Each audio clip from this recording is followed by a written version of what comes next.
because the stakes are getting higher. Okay, the risks are getting more sophisticated. And basically the issue we're struggling with now is how do you organize it? How do you organize it into something that's going to work? Because I like to see things implementable and things that people actually follow. Now, if you're interested in cybersecurity, I've put this up here. Developing this is obviously extremely interesting to me because learning how to understand the interrelationships and determining the impact of vulnerabilities across different aspects. All right? Blackout, August 2003, I believe, in New York City. Right? If there's a wonderful report about that. I don't take a few minutes to tell you what caused the blackout. Does anybody know? Tree limbs in Ohio. Right? Some tree limbs weren't properly treated. Guy pulled the wires down. The people in Ohio didn't have their data up to date. They were getting phone calls, the way the power grid works, where power was being sucked in from other places. People were calling them saying, there's something wrong with your system. They were looking at backup data, saying, no, there's nothing wrong. And the impact, they probably had at that point 2 hours to fix the problem. But the impact, the time decreased. And by the time it hit New York City, they had like 19 seconds. The guy looked at the screen and said, we're in trouble. And the lights went out. What was the impact? I was in New York City the weekend before, luckily. Cell phones, your cell phone towers go dead. It's hot. It's dark. Where do people go? They went out. They stood in the street. Now, take that kind of attack on our power grid and integrate it with 9/11, where you couldn't have gotten a fire truck 1 block down the street. Or let's hit the power grid in an attack, and when the lights go out and people are hot and they're in the dark, and they're not in great moods, they go outside to get cool in August, and you set off a dirty bomb. Okay? So we've got to start looking more at the integration of the physical with other attacks on our security system to understand the impact of vulnerabilities. Let me tell you, Victor mentioned my work with Homeland Security. That scenario scared him. Okay? That scenario said, what if we have a synchronized attack like this? You will have mass casualties. Didn't scare him enough to, not have problems with Katrina, but it scared them. The other thing I'm interested in is if you're familiar at all with something called certification and accreditation. Do you know what that is? Okay, it's manual processes. I have a whole list of rules, and I want to find out if your organization abides by those rules. So you give me your policy manual, and someone sits and reads the rules and looks to see if you've defined it. Incredibly time and labor intensive. There's some great companies in D.C. that make a lot of money having roomfuls of people reading documents and then saying, okay, we're going to certify your system.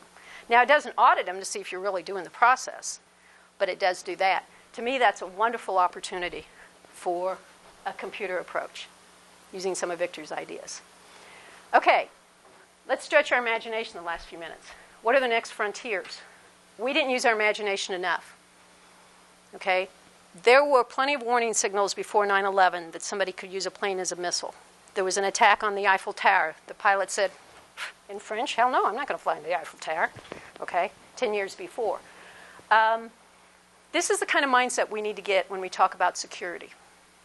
It's a different perspective. You can no longer think about, well, I think I'm secure, so it's okay, I'll wait till something happens. Now you kind of have to use Andy Grove's words, only the paranoid survive.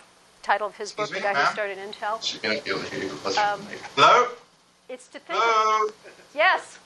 Yeah, so Tom Clancy wrote a book about someone crashing a plane into the Congress quite a few number of years before 9/11. So surely that scenario was on our radar. That's true. That is true. And it was also on our radar in World Trade Center because that, not a plane, but there had been a bomb.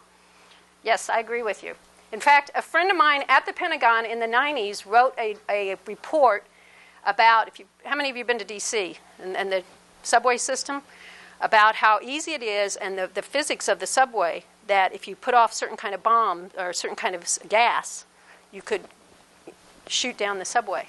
And his story is, they said, we don't want to think about this. Okay? So your slide is incorrect then, right? Yeah, you could say that. Well, thank you. Also, there have been kamikazes in the right. World War II. Right, right.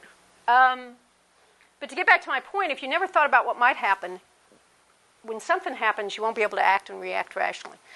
After 9/11, the city responded very well with some problems, not having radio interoperability between the firemen and the police, but when they had a default plan from Y2K.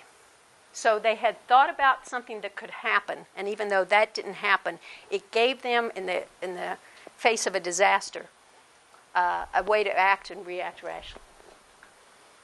Okay, I'm going to leave you with this. As I told you earlier, I'm now pursuing a law degree in San Antonio, and the reason is, the big thing was, well, several reasons, but one of the reasons was most lawyers don't understand technology. Okay, and we're coming into a more technical world in two ways. One is the federal courts are now going electronic. So there's a process in place that you're going to be able to use web-enabled things to file. That's one thing. The second aspect is, as we get into issues of privacy, getting your tax records, getting your medical records, determining if you're fit to be an employee based on information, there's going to be, I think, a lot of interesting questions in the gray area of law.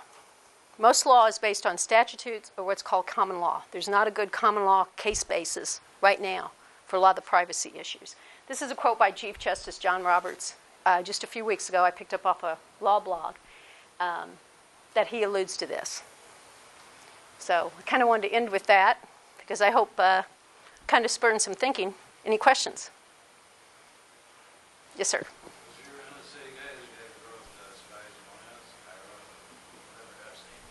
No.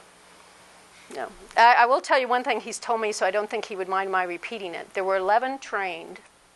The program was shut down in the 90s. There are a few of his friends that whereabouts are unaccounted for. One of them, they believe, is working for the Russian mafia, and one of them was actually involved in a hack in Europe that stole, I think it was Airbus designs, and my friend is actually the one who caught the guy. Yeah, in an industrial hack between some kind of competing program. But his story is there were some small number of them, and a couple of them they don't know what happened to. Kind of like what happened in, you old enough to remember the Friday Night Massacre in the CIA under Carter? They fired a bunch of CIA agents. And, you know, you're a CIA agent. What are you going to do for a job? You can't tell people what you do. So a couple of them went to work for countries in the Middle East. Edwin Wilson was one. But no, he didn't write that book. Okay, other questions? Question for Mayu. Yes? Do you know of any big companies that where the employees are told every time they sit down at their desk to make sure that the cable going from their keyboard actually hits the computer before a keylogger? No, but is this a trick question? No, I mean, you're talking about these plans and the physical and the computer and the technical layer and how they meet and how you have to defend against it. And I agree with everything, or the philosophy at least of everything you said. But yet, I mean, even companies I know that say they planned against this, it seems to me that there's like, you know, $100 hacks that would easily make them susceptible to multi-million-dollar attacks. Oh, exactly. You're 100% correct.